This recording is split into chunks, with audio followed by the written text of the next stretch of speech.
All right. So this is your second game against Parma, or Yeah, it was my revenge for our World Championship from '61.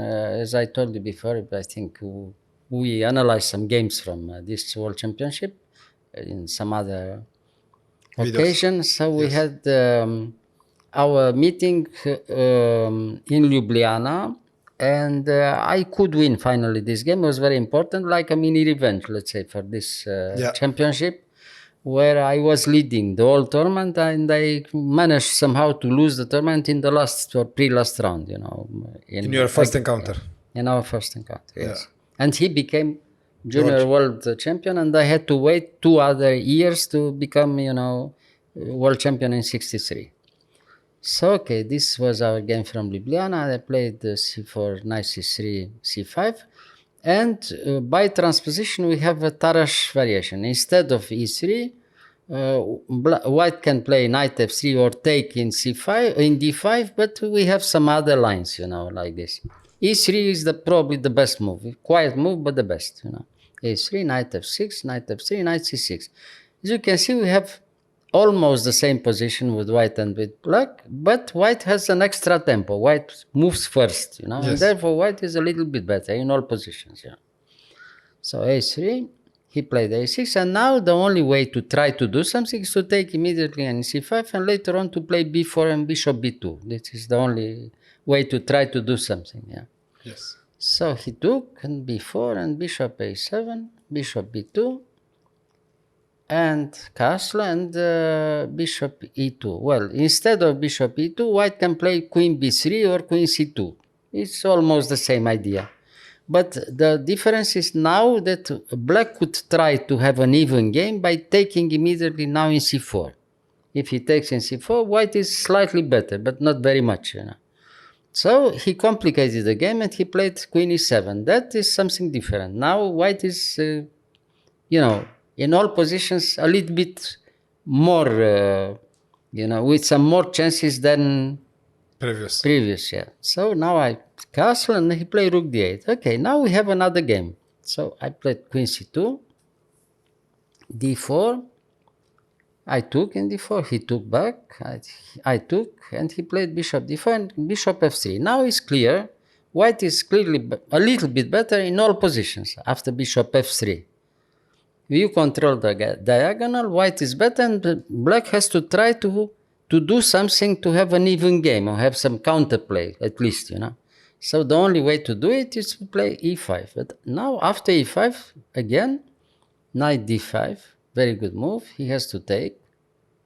Bishop takes and bishop f5. That was black hope to have an even game, because now if you take in f5, after bishop b2, the game is more or less even, because you have a strong bishop in d5, but you have different color bishops. So it's very difficult to do something for white. I mean, to try to show that white has very, very good game or good chance to win. Very difficult to do something. So the best move is queen b3. Now, after queen b3, it's not clear, because you have the same bishops and clear advantage for white. Majority on the queen side, 3 against 2. The pawn from e5 is a little bit weak, and white has, better game in all kinds of positions.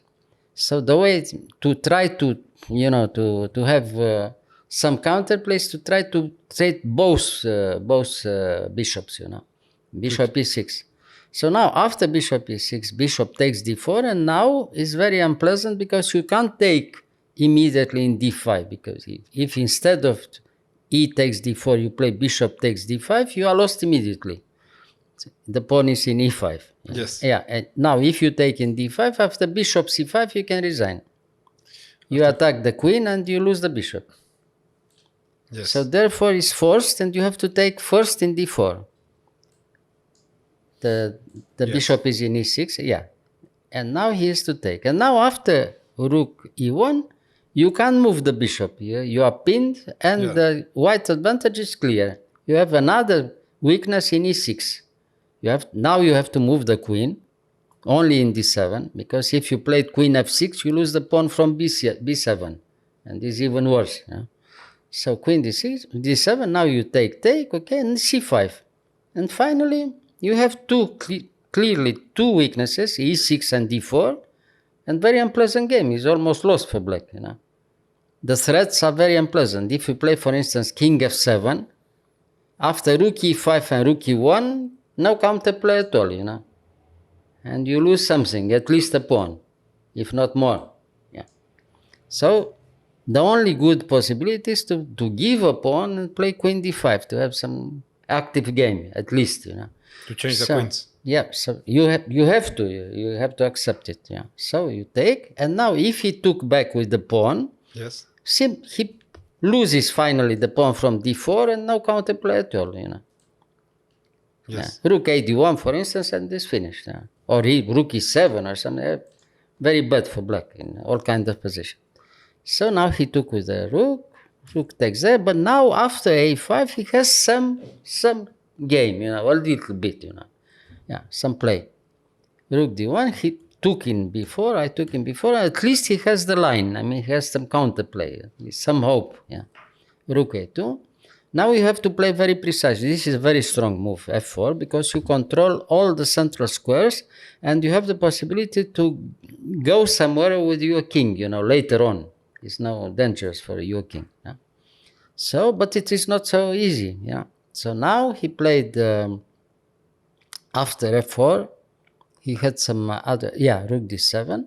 Okay, rook f1, king f1, also very good, because now if he doesn't do anything, something, you want to do rook e6 back to e2, and suddenly black is lost again. In all end games, he's lost.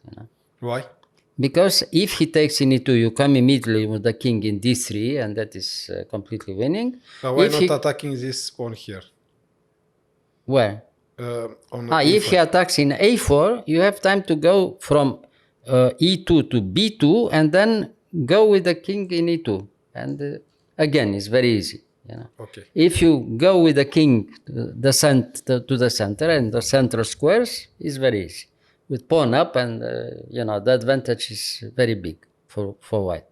So now, again, he finds the best way to do it, and the rook from b2 is very active. If you want something, you have to give the line, the e line, capturing the pawn from d4, but he has time to come with the other rook to e2, and it seems it's a little bit unclear, So, yeah. Of course, he plays rook e7. Now you take the pawn in d4, and, he came with both rooks on the second line. Yeah. Well, it seems he has some good play here, black, but white moves, and because of it, you have, immediate threats against the black king. So everything is forced. Check.